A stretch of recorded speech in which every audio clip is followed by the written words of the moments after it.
Salah, the ritual prayer in Islam, holds great importance for Muslims. Before starting Salah, one must ensure cleanliness and make a sincere intention, known as niyyah. The prayer involves specific steps like standing, bowing, and prostrating. Reciting Surah Al-Fatiha and other verses from the Quran is an integral part of Salah. Tashahhud and Salam mark the conclusion of the prayer. Common mistakes during Salah include rushing and lack of focus. To enhance concentration, find a quiet place and focus on the meaning of the prayers.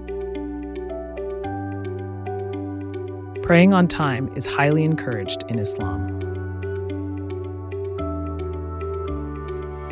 Regular performance of Salah brings numerous spiritual benefits.